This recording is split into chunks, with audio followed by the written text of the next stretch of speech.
Welcome to the Blooming League of Original Podcasts.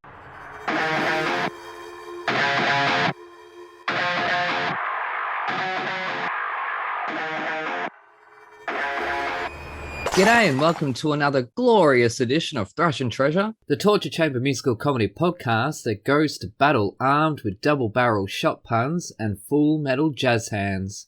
And speaking of double, I'm Aaron, and I'm joined as usual by the weirdo who rammed a llama with his ramalama ding dong. It's Evan, the metal man. How you going?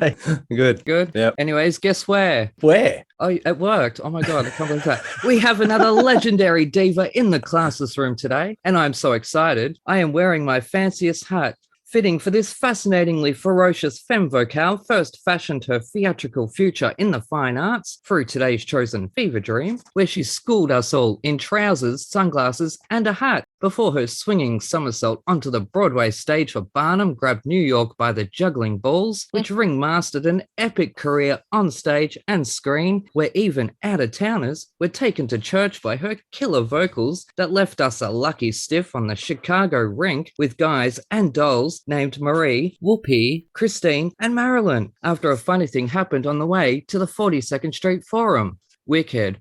But while on the town stages, this soulful star has shattered spirits and incited the shedding of streams of salty tears with her soaring, sorrowful, and seductive signature stamp that had started supernova by letting us see what we want to see, since Sister cemented her spot on stereo screen stages and speakers as a result of resurrecting Jackie Creamer that one time. Don't be embarrassed, we all did crazy things in college. And so please congregate as we all sing out a huge Aussie, "G'day, how's it going?" to this quintessential queen of the mystifying musical mistresses who left us testifying and begging for more in a new brain before proving she'll seduce ya as Medusa in Xanadusa until leading the nitty-gritty weedy bicky committee of Oklahoma, where she harvested her third Tony nomination for her performance as everyone's favorite racist aunt. But needless to say, this ballsy belter's brilliant body of work shows why she was awarded a Drama Desk Special Achievement Award for this incomprehensible legacy and progress. So please help me welcome to the TNT Music Factory, the magical mama mystic from the marvelous Mrs. Maisel, who made us all go, as Maggie, Melpenemy, Medusa, Matilda, Marie's Magdalena, and Forum's demeanor, and no misdemeanor as Myra, mother and mom, not Madame Maud, Madame Morrible, not Major Mama Morton, plus Monica and the medium, and a medium named Shirley. Surely it's clear the impact this awe-inspiring actress has had on every character she inhabits, so it is with infinite joy to be implicitly joined by this deadly dialogue dominatrix. So raise up your finger snaps to the heavens with a yes, goddess, because it's the immaculate Mary Testa. Holy shit, you are finally on my show. I am so excited. My God, what an introduction. That's amazing. How long did it take you to write that? A few days, to be honest, because I noticed all those M's and I'm like, okay, here's my starting point. Oh my goodness. And I know I said before the recording, I've got half the alliteration this time. I lied because I wanted to surprise you all, because holy shit, yeah, that was quite hard to say. I've been practicing for a week. Wow. That was a really very, very good. I don't think I've had an intro as good as that ever. Do we now have a new challenger for the fabulous Miss M? Yes, we do. I think so, because holy shit, that voice. You have been a fixture on at least my surround sound for so nice. Thank you. Blasting my neighbors away because you do belt. Holy crap. I have to know, first off, have you ever shattered a wine glass?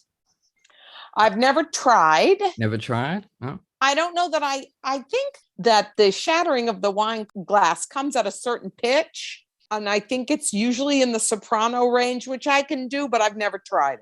Yeah, and that's fair enough.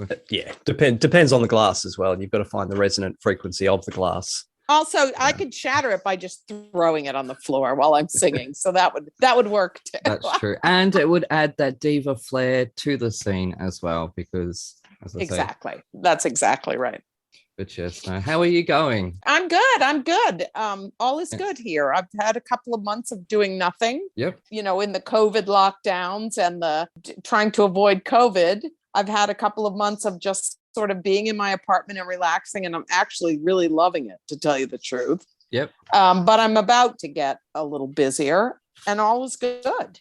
Yeah. Okay. Yeah. So first off, we're going to start with a regular question Okay. that we asked our followers for a few weeks now. What would be in your ultimate fantasy dream rock star rider? Well, I love, being specific about what kind of, like, I only want the green M&Ms. Yep. Or,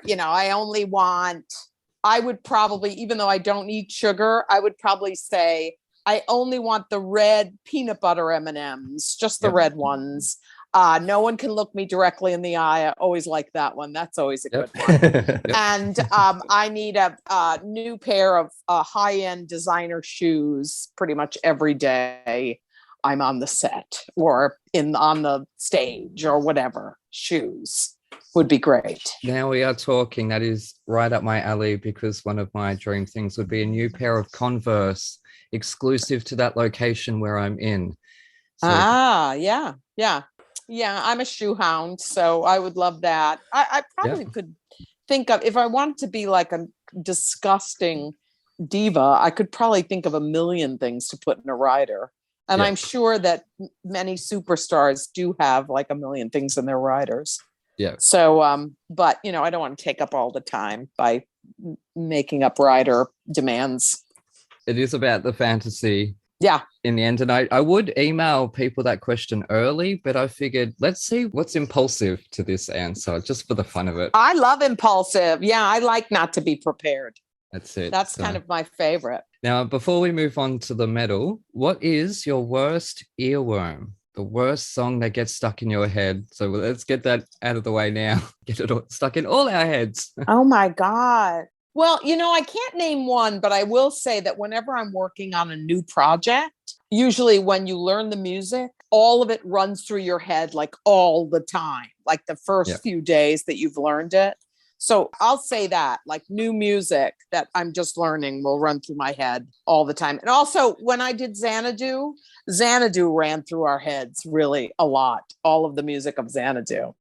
Yes. How will that go then? Obviously doing workshops, you learn a song and maybe in a day's time it's cut. Does that then stick around and linger? Or? Yeah, then it sticks around a bit in your head. Yes, depending on the song, because you have to learn everything. Workshops are fast these days. For the things that are the most popular to do are called 29-hour readings, where they literally have 29 hours. Yep. And generally, and because actors are so fast, generally we learn all the music in one day and then take the time to put the script together with the music. And then, then the writers write and cut things. And so we learn the music fast. So it does tend to be a bit of an earworm for you when you're learning.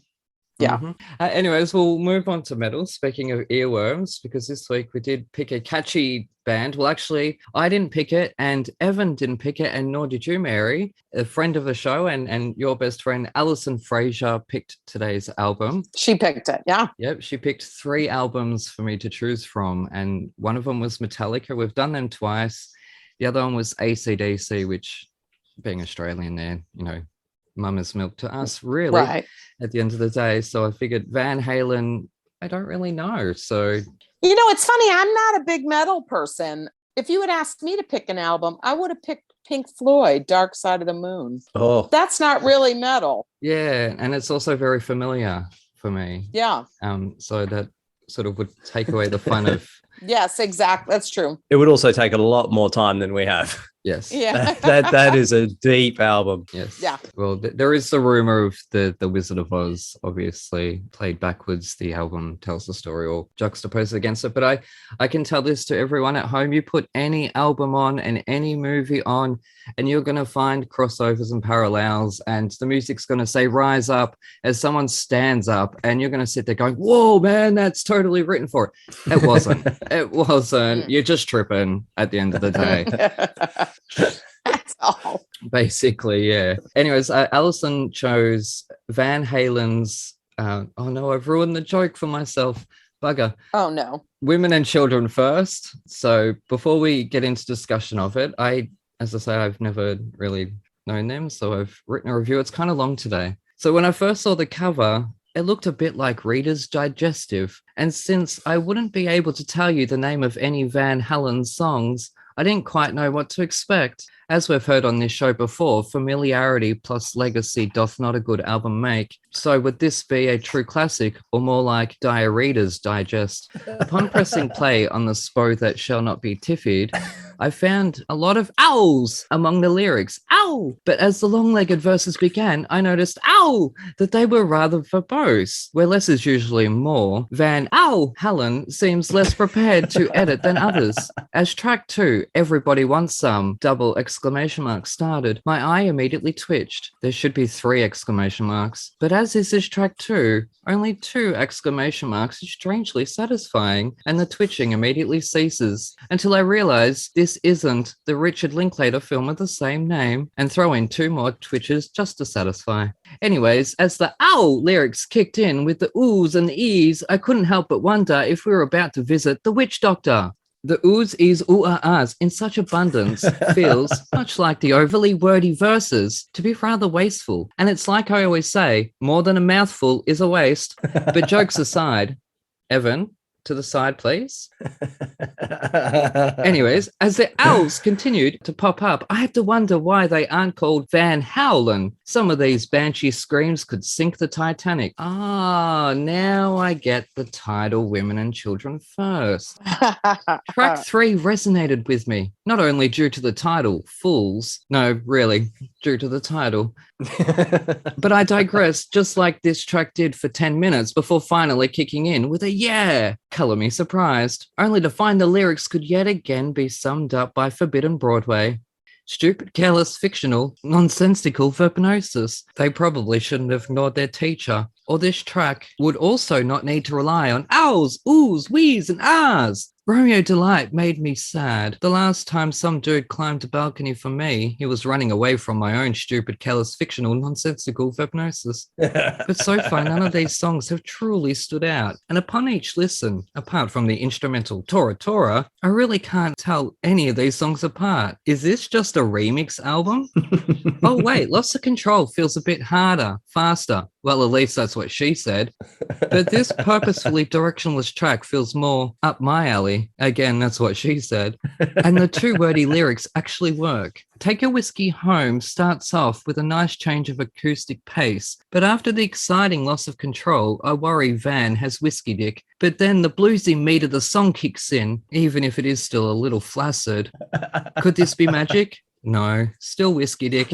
Again, I'm left bereft of how to judge this one. I know firsthand that society hates a male that talks too much, looks in the mirror, and despite some bright, whimsical moments, I'm left going, ooh, ah, ee, ow, 3.5 stars. So this was weird. Before we get into discussion, I asked Andy Dowling, who we had on months and months ago, am I alone in this, that this album is so goddamn wordy and every song sounds the same? And he says, no, you're alone in this. So I said, yes, I am a dick. Because apparently this is a highly regarded album, and I'm sorry I didn't see it. I heard a lot of witch doctor noises, really, all through it, like all the songs. Ooh, ah, ee, ow. Well, who's the lead singer? David Lee Roth. Oh, David Lee Roth. That's right. David Lee Roth. Yeah. That's what Andy said, was that David Lee Roth can write whatever he damn wants or something like that. And I'm like, yes, I am a dick, obviously, here. I mean, that's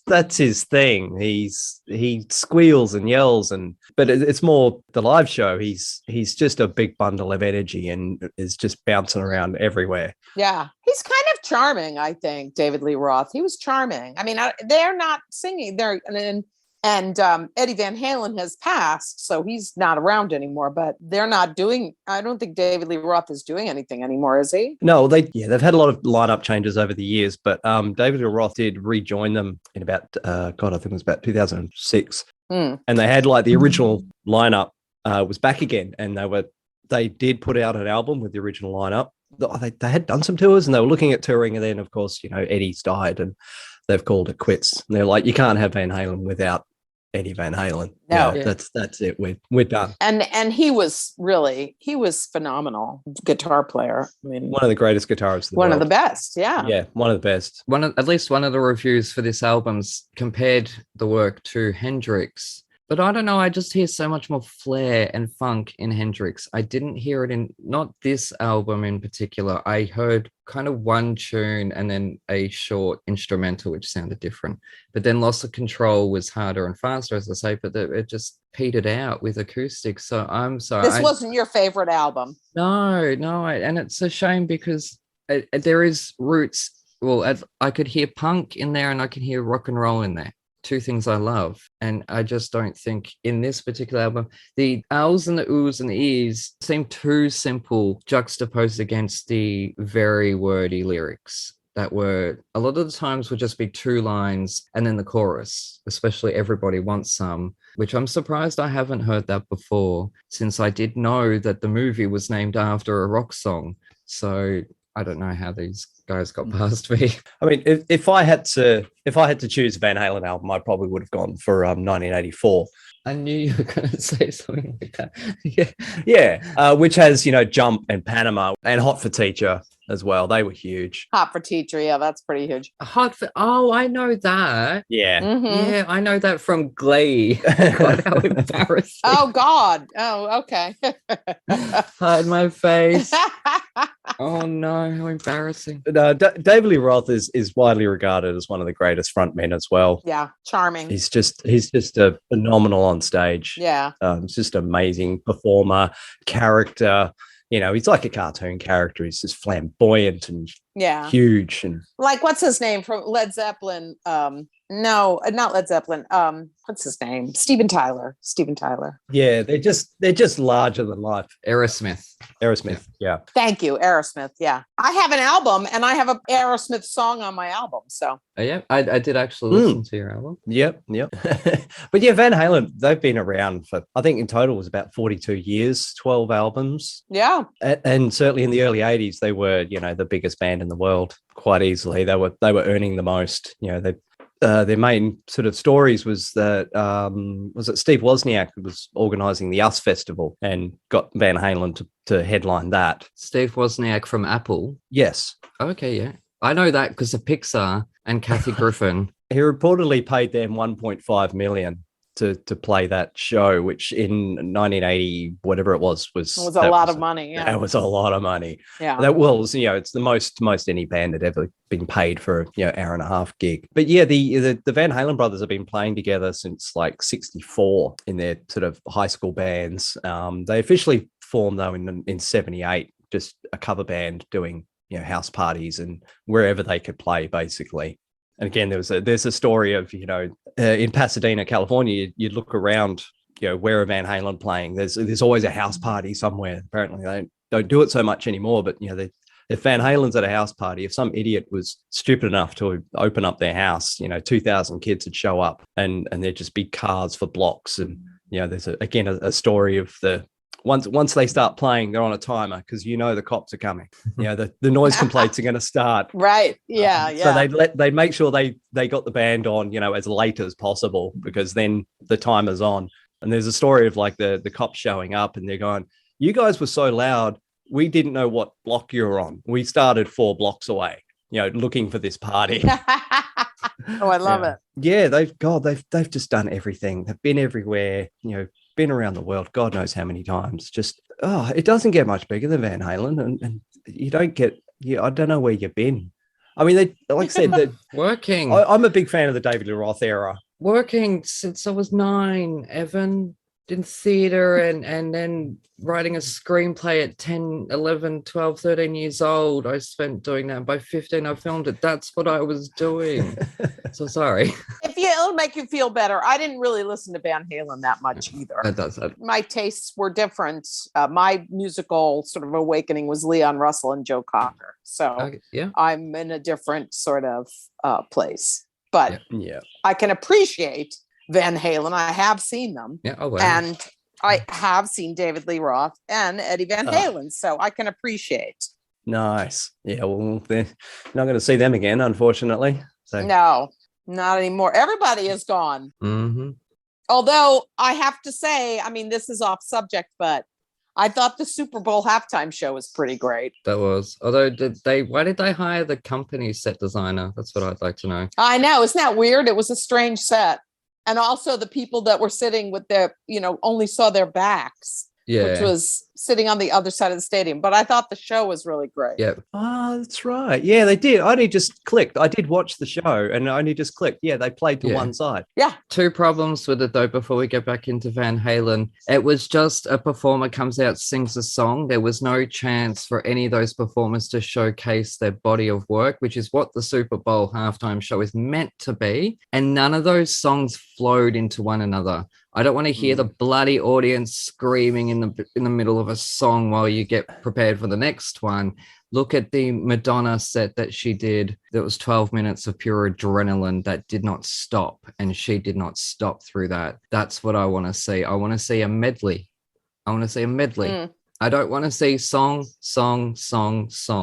So I loved it, but those were my 2 problems with it anyway. Those were your problems. Just from a creative point of view. Yeah. I actually felt sorry for the dancers on the floor. Like they had that big printout of, a satellite image of the city. And occasionally you'd see a close-up shot, and that's just like a printed sheet, and it's getting all wrinkled and it's covered in LEDs, and they're having to do these dance routines on a floor that's not stable. Yeah. I was waiting for someone to trip. I've seen a few videos, like TikTok videos, where people were on the ground and couldn't hear anything because the speakers were faced into a different direction, and they could. There were videos of some of the dancers on the floor who you just couldn't hear anything at all. So it must have been challenging for them, but I still found it wildly exciting because I love all those performers. So sorry, I got you off the Van Halen thing. But. No, that's fine. Any excuse not to talk about metal on this show is perfectly fine by me. Anyway, Evan, you continue.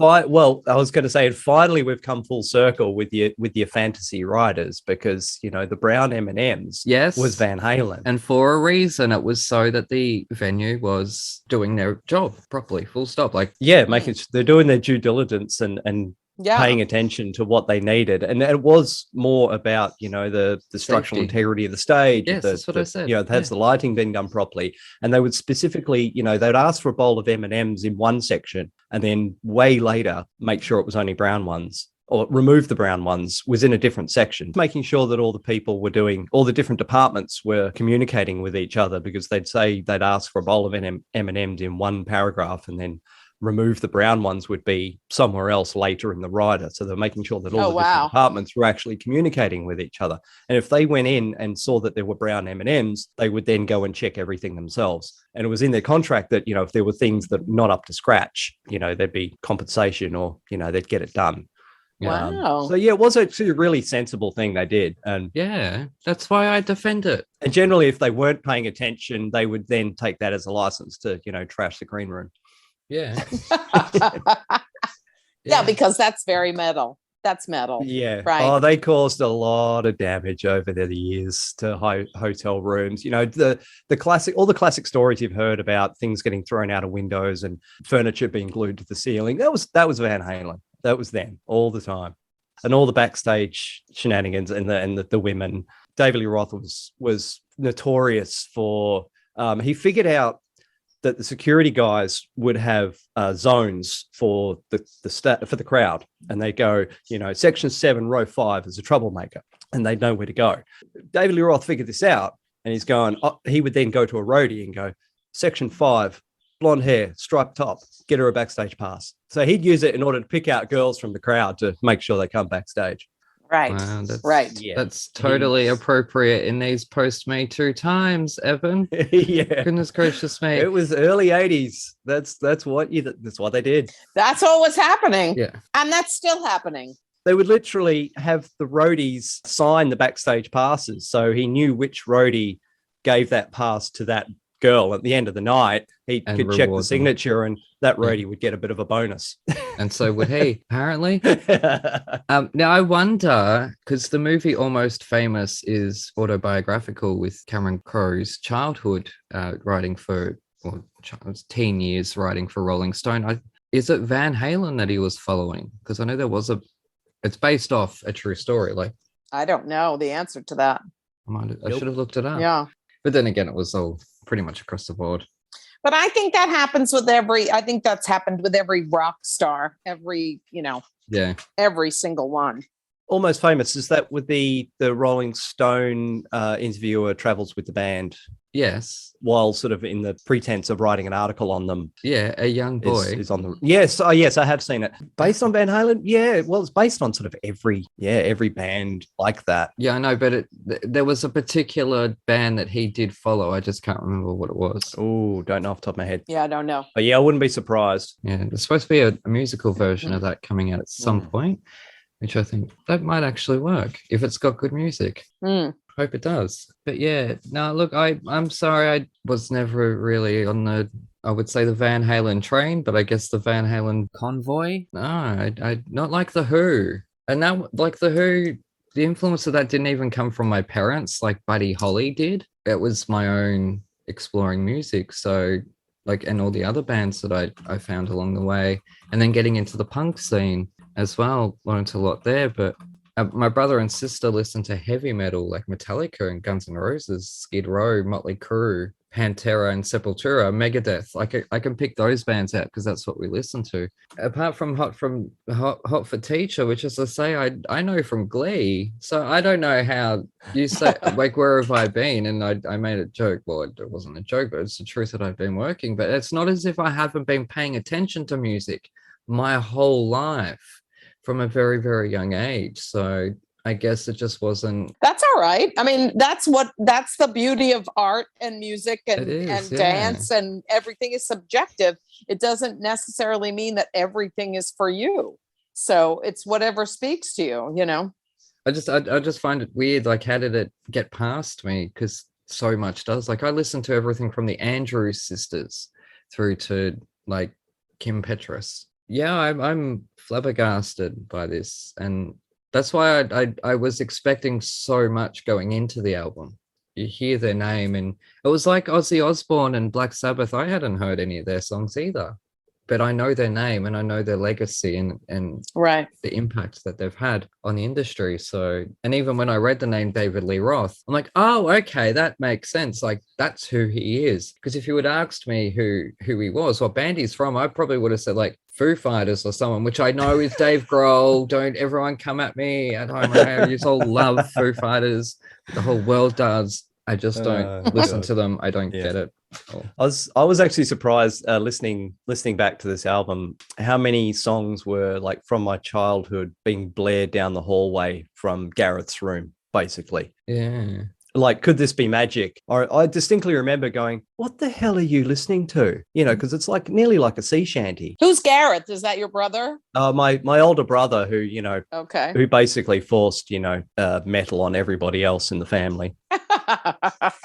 So yeah, I distinctly remember hearing that song coming out of his bedroom and going, what the hell are you listening to? Oh, it's Van Halen, of course. But yeah, there was a lot of those moments of just going, oh, I know this song, you know, from when I was freaking 5 years old. It was coming down the hallway. Yeah, siblings have a lot to do with musical taste in many ways, because whatever your siblings listen to, you listen to, and, you know, that's how you develop your ear for stuff, you know?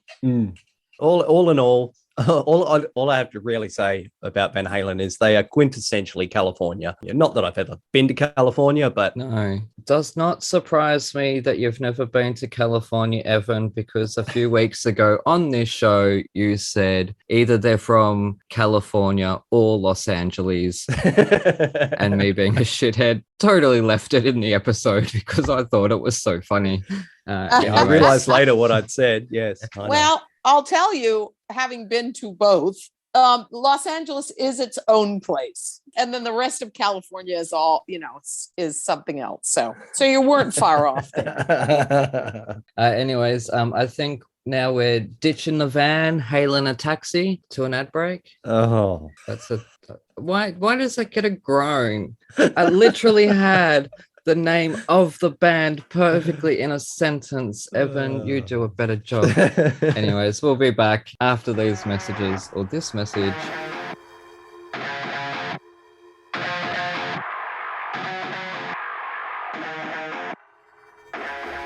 Coming this summer, winter, spring, or fall, the first ever musical theater sitcom, where you go behind the scenes of the latest West End show, the Fosse Forest Ballet. Where's the important stuff? Aha! £1,000 a week ensemble rate. That's what Mamma Mia likes. Starring Philip Joel and a West End cast featuring Carrie Ellis, Darren Day, Louise Demon, and Oliver Saville, and more. It all started in 1987 when I was a jobbing actress working in a diner. Yeah, it's just I had a really bad experience when I was touring Australia with a wombat. Darling! Mwah, mwah. La, la. How long have I been mentoring you? 3 months? 2 years. So her name is Henrietta. The horse. Yes. I've managed to secure you an audition for the biggest, most innovative, and the latest show to be going into the West End. Joseph and his Technicolor Dreamcoat. Think more along the lines of Panther. Frozen. You can watch this episode for the price of a coffee. Simply go to www.thefossyforestballet.com. Any and all profits go back to theatre charities, acting for others, and the Theatre's Trust. You'll laugh, you'll cry, and you'll see a grown man in sparkly tights. Tight nights. Nice tights.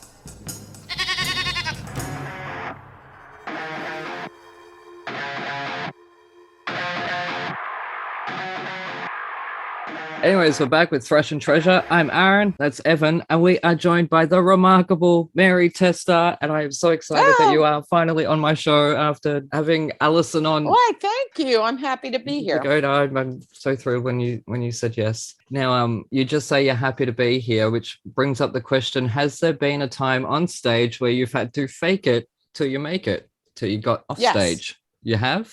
Yeah, sure. There are sometimes shows you have to do to pay your bills, and they're not necessarily what speaks to you artistically, but you have to pay bills. So you sometimes have to take jobs that are not ideally what you would want to do. So yes, I would say yes. Yep.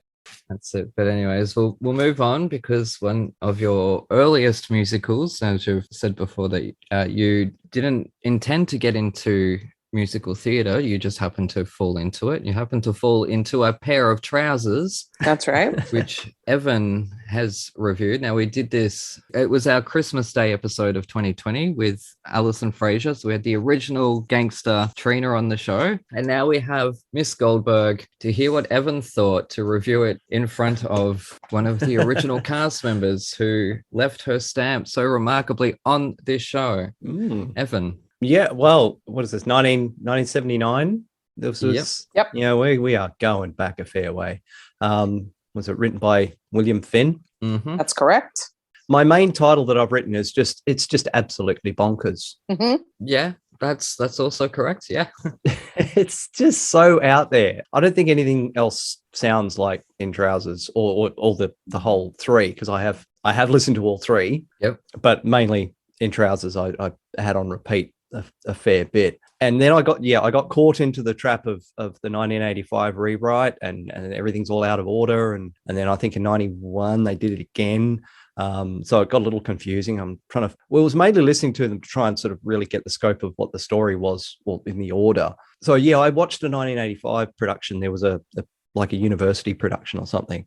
And I was mainly watching it for context. Is there no dialogue in the show other than the songs? Because I couldn't see any. Just the songs. I don't know what the 85, I didn't watch or see any of the subsequent productions, but In Trousers came about because Bill had written all of these songs and we had written all of the harmonies. And we just presented this list of songs, which turned into In Trousers.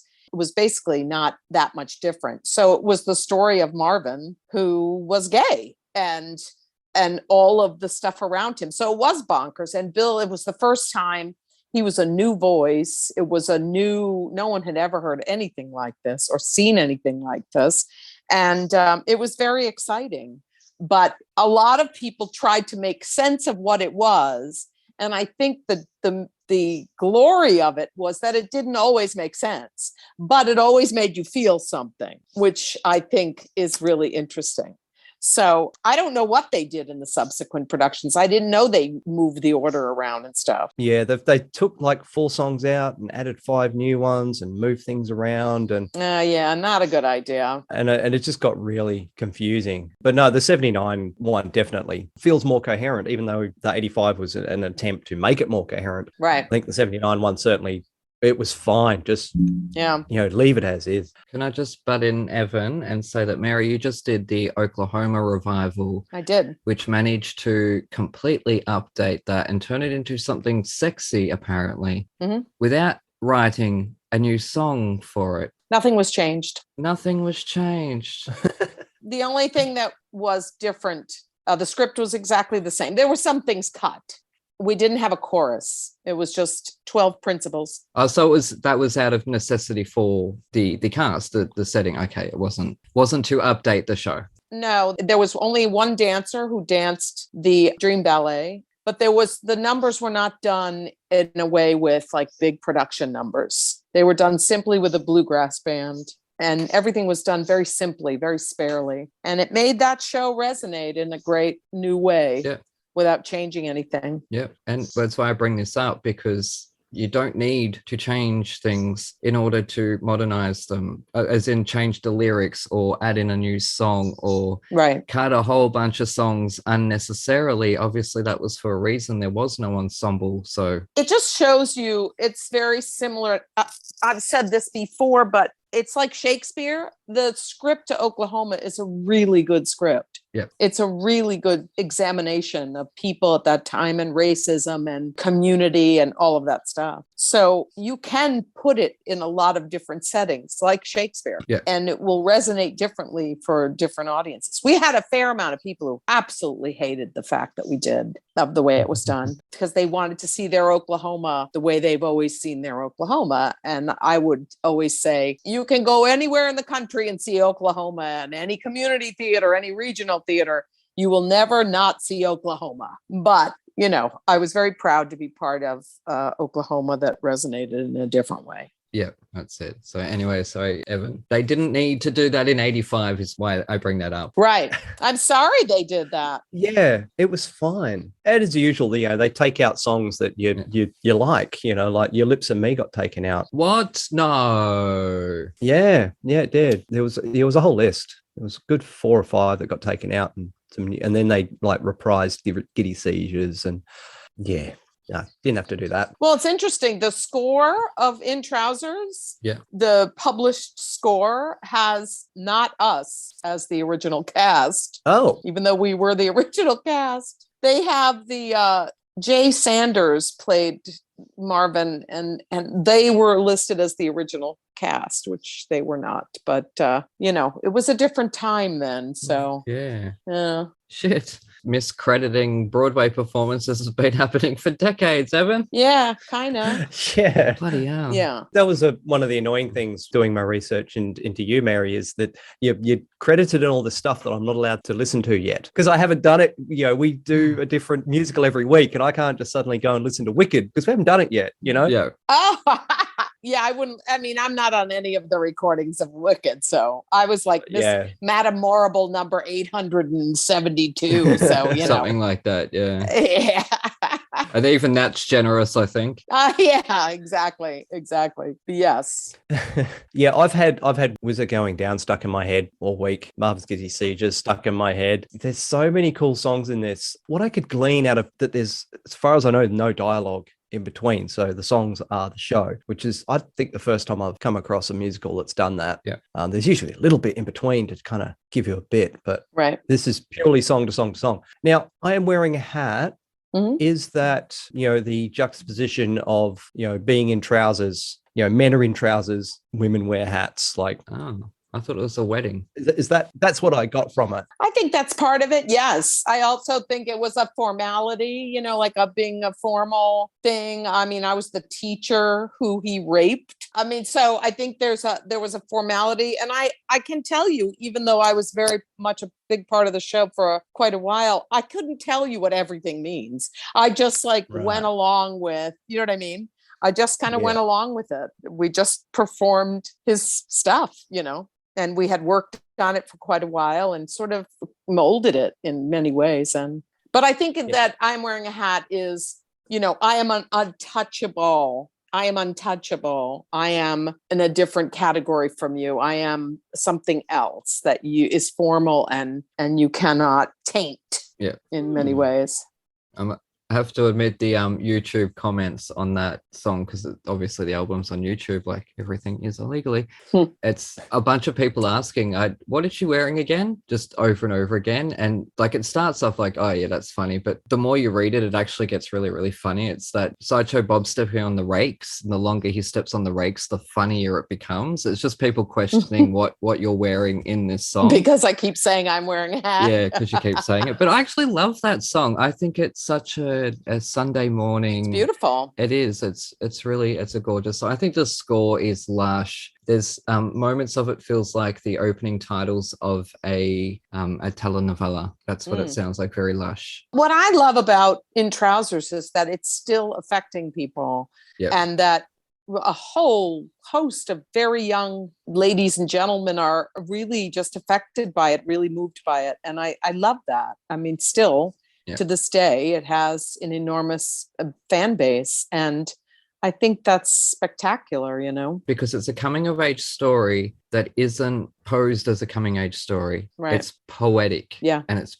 beautiful. Yeah. So therefore it is resonating with people. It is something that you can put on. It's intelligent as well. Those lyrics are so goddamn intelligent. That's why I'm waiting for Evan to bring up the lyrics, because they are, and as I say, they're poetry. Oh yeah. They really are. Yeah. Well, I was going to say it's a lot like a Dark Side of the Moon or a Led Zeppelin 4, where the more you listen to it, the more you hear in it, and the more you take out of it, and the more you can read into it. That's right. It's one of those things because it is so well written and so well put together and absolutely bonkers as well. And there's a lot of fun, and then there's also things like A Breakfast Over Sugar, which is just that's a brilliant song. Yes, Shattering. Yeah. You just sit there going, oh. In that song, you can feel the tension of a marriage that's failing. And it's so amazing and incredible. Yeah, I agree. But it's also so mundane. And that's what I love about that the lyric, I said this last time, that pass the sugar, please. I dreamt last night we flew to China. It's so goddamn mundane. And that's why I think it's probably the greatest line in musical theater, because it's so simple, but it says so much that it's, and you're right, that she's sort of just pass the sugar, please, like just thinking on her own, talking to no one, because he's clearly reading the paper or something. You get that in that music. So well, it's a couple sort of going through the motions of the morning while dealing with a crisis. Exactly. A marriage that's failing because he is detaching and realizing that he is in love with a man, and she is sort of left like trying to figure out what is next, what is the next step, even though that's not said, but that's kind of what it is. Yeah, it's beautiful. We did that album in one day in a small studio. The four of us in a very tiny studio. Bruce Yecko produced it, and we did it in one day, and nice. in a very small room.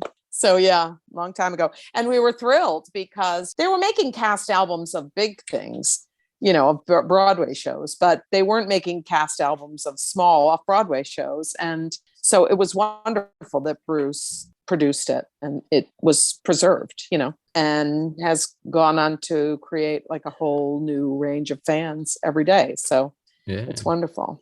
Yeah, no, I have to bring up The Rape of Miss Goldberg. Now, the first couple of times I heard it, I'm sitting there going, hang on, is this actually happening? Is Miss Goldberg actually egging him on? Trying to figure out the dynamic of it. Now, in the 85 production, they say it's a fantasy of Marvin's. In the original, I have no idea. I thought it was metaphorical, but I could be wrong. So, well, I will tell you this, that my character wore sunglasses through the entire show, except after The Rape of Miss Goldberg, where the glasses were removed. And I was all mad at Bill because he was like, you're going to wear sunglasses through the whole show. And I'm like, what?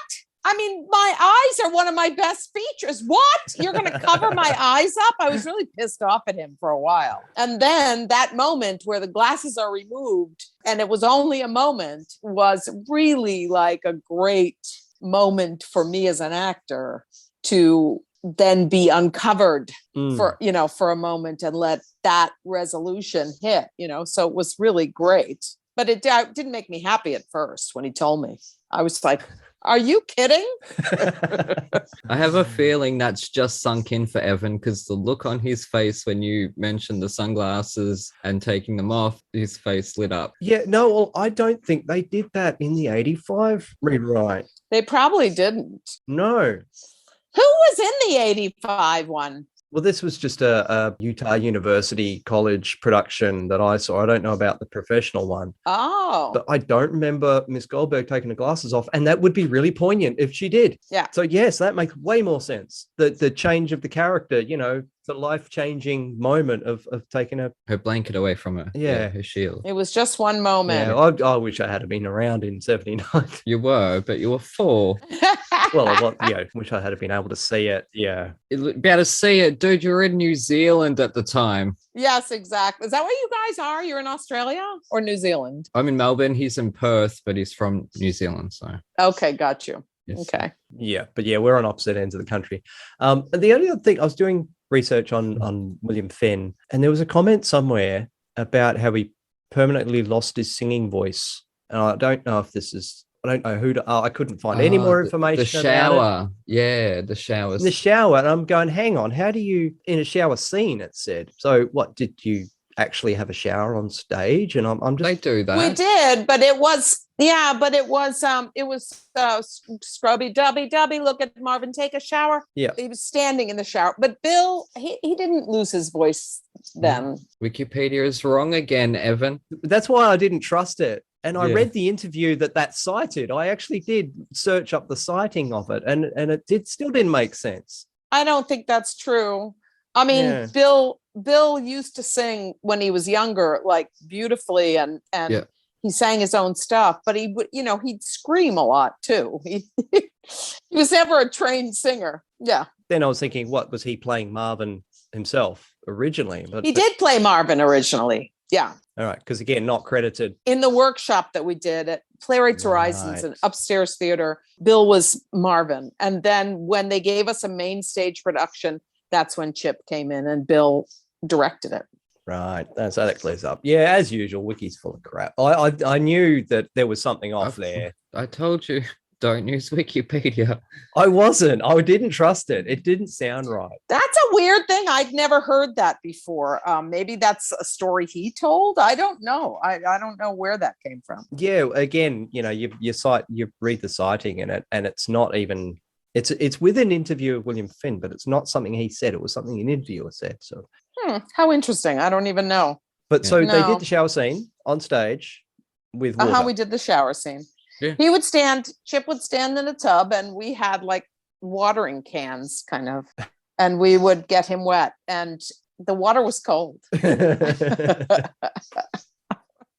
Oh, that's cool. Yeah. Oh, yeah. They do singing in the rain on stage, Evan, where it rains on stage. Wow. In the middle of the show, not at the end of the show. This is in the middle of the shows. In the middle. So they have to get that pool off the stage. Deal with all the water. It's the pumps and stuff like that. Like singing in the rain was a bigger budget than in Trousers. I can pretty much guarantee that. So point is that water effects on stage isn't water. Yeah, they've done that a lot. They've done that. Oh God, totally. That'd be a nightmare. Mm-hmm. From a technical side of it, having sand would be worse. Yeah, sand is worse. When they did the remount of Once on This Island, they had sand at Circle in the Square, and pretty much every single cast member got bronchial diseases and bronchial infections because they were inhaling sand every night. Oh, shit. Even though they'd probably wet it down or do stuff to tamp it down, everybody got sick because they were in sand all night. So wow, that's never a good idea.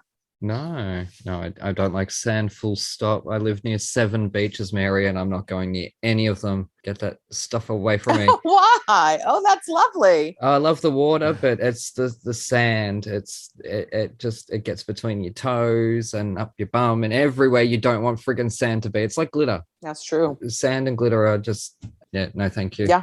I don't need them. Yeah. And the only other real question was why was Marvin taking a shower? Because humans do that. In the context of the story. Okay. It's It just kind of came out of nowhere. I'm like, Scrubby dubby. Can Marvin take a shower? Look at Marvin in the tubby. Scrubby dubby dubby. He is. The soap he uses. I'm going, yeah, it's a cool song, but like, what Isn't does this it when mean? he's just become a man? Eyes and nose. I'm not quite sure. Scrubby dubby. Oh, no. Scrubby dubby. All the rest. I'm not sure what it. Honestly, I'm not sure what it meant. Yeah. Right. Okay. What did Alison say? Did you ask her? If I can remember correctly, it was that this is sort of right before he becomes a man, so he's sort of scrubbing off all sort of that youth to become a man. It could be washing away his past, that kind of a thing. Yeah. Washing away stuff that he had pretended that he was into becoming who he really was. To then that be makes sense. quote unquote in trousers to be the man that Yes, he's supposed to be. exactly. I think that's what it was. I try not to listen to old episodes because it mortifies me. Goodness me, the show is so much better these days. Yeah. The only other thing that sort of stuck in my head was Wizard Going Down, just kind of again comes out of nowhere, and I'm like, who the hell's Wizard Brown? You haven't introduced this character, and then doing the research, there's not actually a character on stage of Wizard. Not in trousers, no. No, later on, I assume you have to. Yeah, you see him in March of the Falsettos. Yeah, only because I listened to the other two recently that I know that Wizard is a pivotal character. And also, I have a good story because when I was after in trousers, March of the Falsettos, we were workshopping, and that's when I got my first Broadway show, and I had to decide between March of the Falsettos, which we were getting paid $75 a week to workshop, and Barnum, which I was going to get paid $400 a week to do, and this was in 1980, and it was a very difficult decision for me.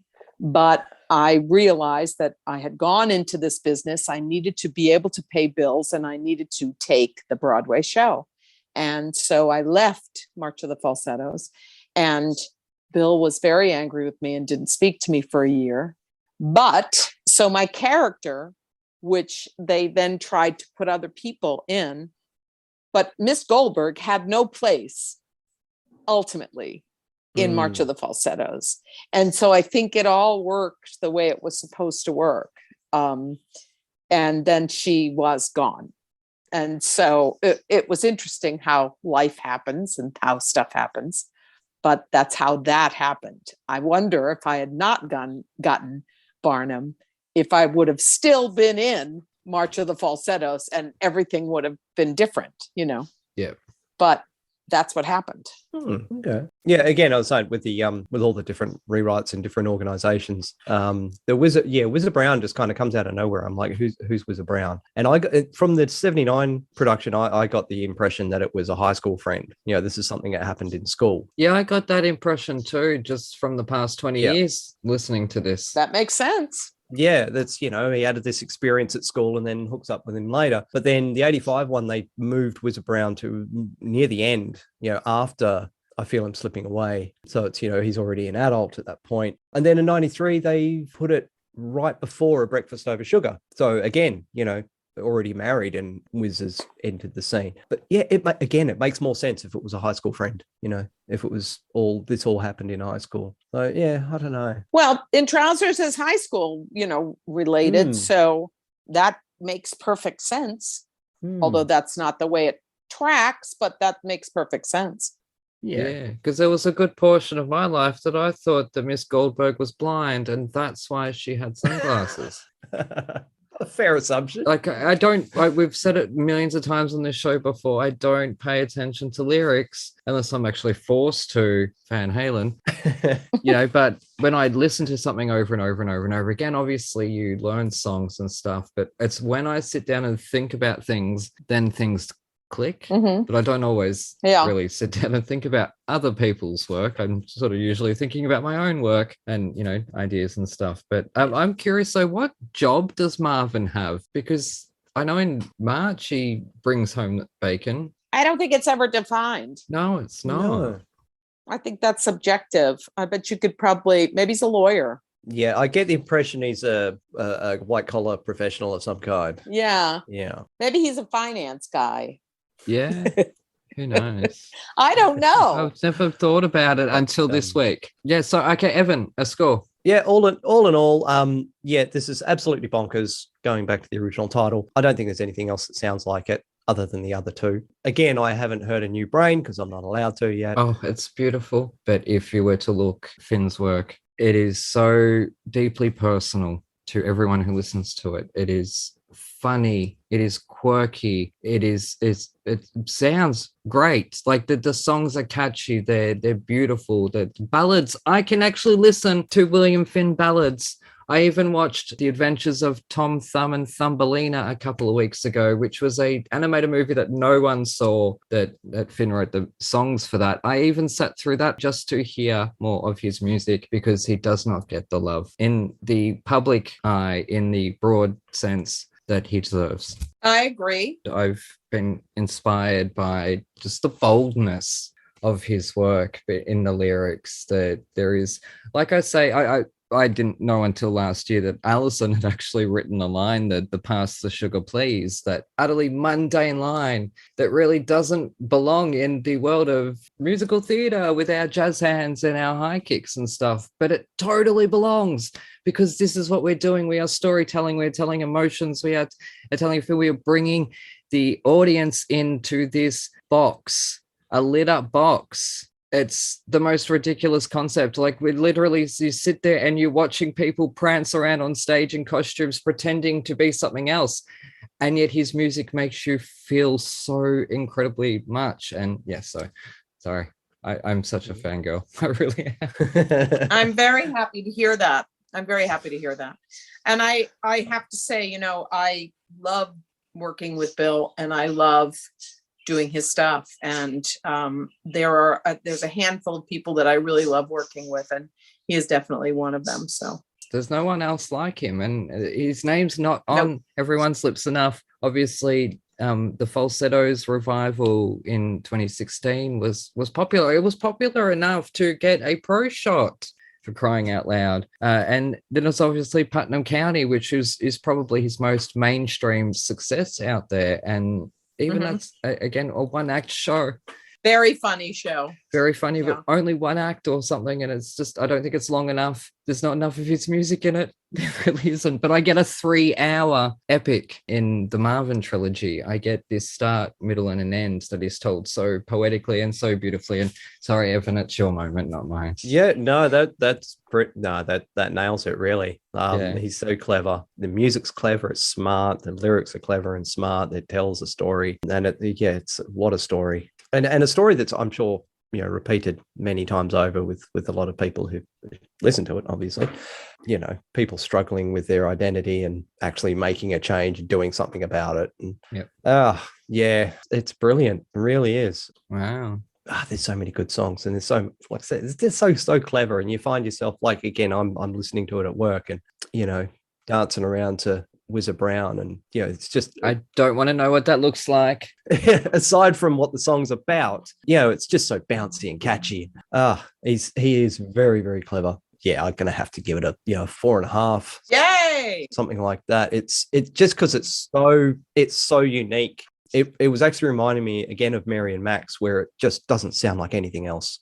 And it makes me want to listen to the rest, which I have listened to. You have cheated, but that's right. Yeah, I've cheated a little bit. Only once though. I listened to the whole thing all the way through once. But yeah, I really want to listen to A New Brain and the rest. And there's more. New Brain is very deeply personal for Bill. It's like what happened to him. Yeah, but I did read the story about it, just waiting to do it. We'll get there because we did cover it in our second episode. So that was with Gareth, so we can do it again. Now, just to juxtapose while I bring up Gareth, he gave In Trousers, I think it was a 1 out of 5. Wow. Because he didn't get it at all. And I don't think he tried to get it, to be honest. Oh, well. The only song I wasn't a fan of, and it was more just the character of Marvin, was how Marvin eats his breakfast. I'm like, what a brat. Like, dude, demanding breakfast from you were once an adolescent boy. There were 5 of you running around that house. Do not tell me you did not act like cavemen at least once. I don't believe it for a second. Don't you come into my kitchen demanding breakfast, you little... You'll get it when you Well, that was Marvin. Marvin was a dick. Yeah. He was a little bit of a dick, yeah. And it was sort of that set me off. I'm like, I'm not a fan of this Marvin guy, you know. And that's another thing why he deeply resonates with people, because he is so deeply flawed. And a lot of characters are, but the story isn't about them really being flawed. This is very much about his flaws and exposing them and dealing with them to the point that he can be himself. And that's another reason why it has so deeply resonated with so many people and still does. And why it's Marvin and 3 women in his life, and him dealing with the 3 women in his life. So yeah, and the impact that they've had, the way they've sort of molded, if you will, to that point where he has to, because I'm sure he wouldn't be able to bullshit too much around 3 women. They'd all see through it. Women are much smarter than men. Yes, and he's kind of saying goodbye to women in a way, Yeah. Yeah, again, I love that line. I'm not sure what song it is, but where she says Marvin was never mine. That's just gets you. It just gets you in the feels. Not the parakeets still can't fly. Do you not feel sorry for that poor budgie? Goodness me, Evan, have a heart. I would like to know, can it fly by now? Because it's been a few years. Hopefully it's learned. But anyways, I think we can zip up the trousers and throw to an ad break. We're back in a moment with Mary Testa.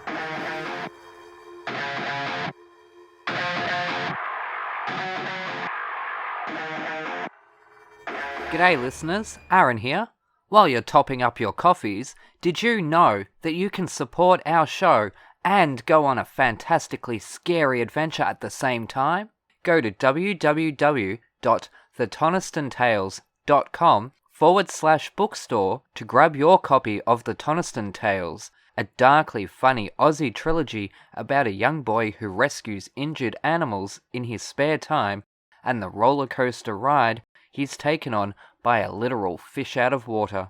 Written by me, the village idiot of Thrash and Treasure, you'll come to love Toniston Turnbull and the dozens of wacky characters that he meets along the way. And here is a sneak peek. After barely 3 hours of light sleep, Toniston Turnbull slowly opens his eyes, his body feeling heavier than it ever has before. Not from extra weight, from tiredness and stress. Polly sighs in the shadows behind him, the flame of the nearest barbed wire tiki torch tower having died down, but not out, while Toniston napped. "Are you awake?" Toniston whispers. "Oh, how can I sleep in this place?" Polly moans, turning onto her side and facing Toniston, who stays on his back, imagining obscure animal-esque shapes in the rusted tin roof above them, shadows faintly formed by the nearest dying torches. "We need to work out a way to get out of here," Toniston states the obvious. He whispers, despite the fact the nearest shacks to their own are several meters away, and the occupants presumably asleep, as most prisoners seem to be. "How? There's no fence to squeeze through, or even climb," Polly replies, sitting up in bed and then stretching out her sore arms. The hairs stand on end from the slight chill in the air. "I don't know, but I think the whole fighting thing is a distraction." "You mean to distract the other prisoners when new ones arrive?" "No, I think that was just bad timing. Didn't you notice?" Toniston goes on to explain his theory. "That fight happened, everybody gathered around. I didn't see one person who wasn't watching, and then when I vomited, the only gate in this place closed shut." "What are you trying to say?" "I think something happened when everyone's back was turned." "Like what?" whispers Polly, her voice breaking up in fear. "I don't know. That's what we've got to find out." Toniston's brain starts working overtime, but it's strange that nobody seems to want to leave. They seem almost happy. Definitely content. So, when's the next one of those stupid beatdowns? Toniston can't help but think Polly looks tough, almost evil in the shadows as she asks. "I don't know," Toniston begins. But both teenagers are distracted by a crumbling noise in the distance. Hopping out of bed, Toniston joins Polly on her own, equally uncomfortable one, spotting a large, white package hovering close to the cave ceiling, behind it a shadowy figure. The package is lowered down, causing the teenagers themselves to lower as well, hoping not to be spotted by whom or what may be operating this obscure crane. Over a long, slow descent, the package is dropped to the ground. Polly keeps her eyes on it, but Toniston looks up immediately, spotting a large black shadow scurry away to God only knows where. "Come," he whispers, as he quietly hops off her bed, slipping into his docks with bare feet. Polly follows his lead. Careful to keep watch on all directions, the teenagers swiftly sneak over to the white package, their hearts beating an almost tribal jam in perfect harmony, and stopping in their tracks as the sudden realization of what lies before them sinks in. A woman, seemingly in her early 20s, wrapped up in bandages from the neck down. No, not bandages. "Is that spiderweb?" Polly asks, completely mortified at the prospect. Grab your copy of The Toniston Tales from thetonistonTales.com/bookstore today. Hooroo!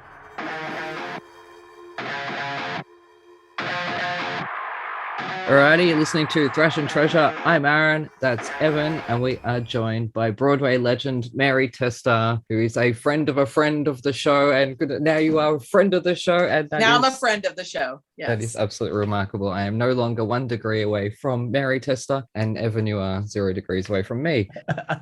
Anyways, we'll move on with, you have played so many iconic characters on stage, on Broadway specifically, like that stretch of shows that you have done on Broadway, and the stretch of M's. Was that deliberate? No. Were you like, what M roles can I pick now? Like, leave your stamp on Broadway, Mary. Why the fuck not? Pardon my language, but I have absolutely nothing to do with that. It's just kind of a coincidence. Yeah. Yeah. Because, that was just so that some moron like me could see that and then write an introduction. That's right. That's so you could do your alliteration. That's right. That's it. Obviously, with all those characters, if there was one past character that you could Freaky Friday swap with for 1 year, who would it be? Oh my goodness. Probably Melpomene and Xanadu. Yeah. Oh, why not? She's a Greek goddess. She's a goddess. Yeah. So why not? She's an evil goddess. So that's that's even more fun. Yeah. The villains are much more fun. Yeah. Villains are always fun. Yeah. Yeah. And when you moved to New York City, you've spoken before that you moved into the West Village. Around my people, the LGBTQ plus community. Yes. So do you have a drag king name? No, I don't. I'll have to get one. No, I have a great affinity for all drag kings, but I am not a drag king, so I don't have a name, but I should start thinking of one. Yeah, well, I had actually written one down for you, and then I heard heard an interview where you were talking about your relationship with Stephen Sondheim, and I'm like, oh shit. But the one I've written down is Stephen Songrhyme. Okay. Because it's just so dorky. Why the hell not? Why not? Yeah. But anyways, so apart from the usual sort of sexism, racism, sexual harassment, all that jazz that we are actively fighting against, that's, all in that corner. But what is your personal industry pet peeve? The way things are cast. The way things are cast, yeah. Because I am considered a character actress. And so character actresses very rarely play the leads. And I think that's just incredible bullshit and always have, because everyone lives life. Everyone falls in love. Everyone loses somebody. Everyone aspires to be. And so I would like to see characters play the leads and see leading people play the second bananas. That would make me very happy. And I've been screaming about that for years. And I don't think it will ever change, but it's, to me, supremely annoying. Yeah, that's I find the term character actor so it's such an oxymoron, because you're all playing characters. Exactly. I just think it's a redundant term. That just means you're not pretty enough to be the lead, which I find just really awful. Bullshit. It is absolute bullshit, Mary, because you stand out. You your voice and your presence and people, I can't remember who it was. One interview you were talking about someone that you had the star quality that no one else in the room had. Oh, that's nice. Who was that? I can't remember what interview it was. I researched so many things, and then I'm editing past conversations or past episodes. So to be honest, the fact that I'm even sitting upright is a miracle. But there was something like that. Can't be replicated, bought, or manufactured in a lab. No. And that's why I am so goddamn, like, respect the friggin' artist for crying out loud. And if there is, as you say, a quote unquote character actor who is right for that lead role, give them the friggin' lead role. It's slightly better. It's like there are people every now and again, like this Beanie Feldstein, who's going to play Funny Girl. I wouldn't consider Beanie a leading lady type. I would consider her more of a character, so she gets to play the leading lady, which is wonderful. You know what I mean? So it does break through occasionally, but for the most part, it's the reason why, and I've said this a million times, I prefer foreign films over American films, because I can see people who look like me. I can see people who are not perfect and haven't had a million plastic surgery things as the lead characters in and follow them and feel interest in them. Whereas American films, I'm looking at faces and bodies that don't reflect anything real to me. And so it doesn't interest me, in the same way. Yes. But that's my thing. That's my thing that I've always found very annoying. I think it's good. And it's also something new I don't really hear people calling for. And that's what I like. I don't like bandwagons. I'm so over this whole speaks out about something. And so now there's a villain for everyone to fight against. Right. If you actually believed in that issue, you would be believing in it already now and speaking about it now. And that's why I like to ask that question for people's personal ones. This is your industry.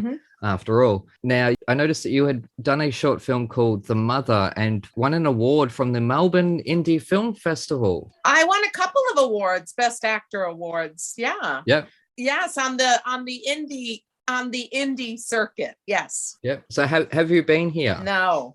Please come bring Alison and perform for me.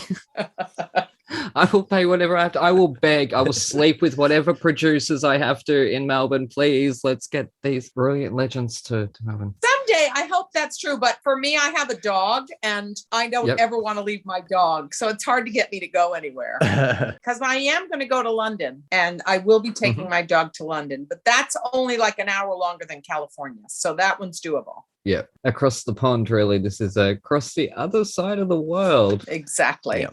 Yeah, London for us is like 23-hour flight. Oh, wow. Yeah.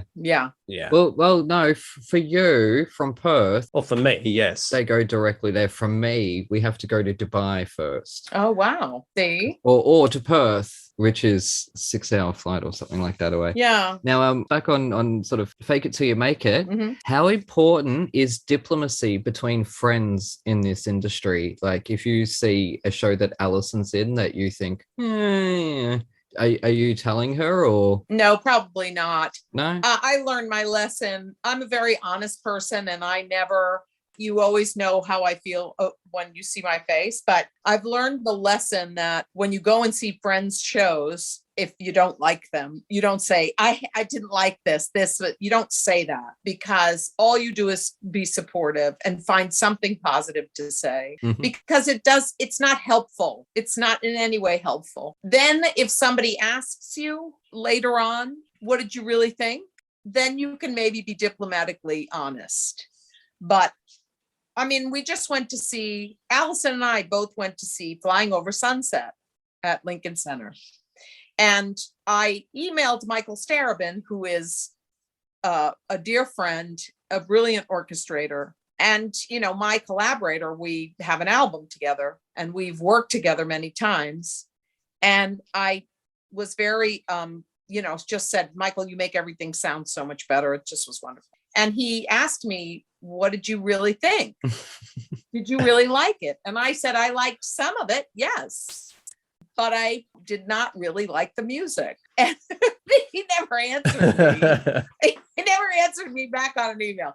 I'm sure he's fine, but I was totally honest with him because I know that he would expect that from me. But you have to be very careful, especially when somebody is performing.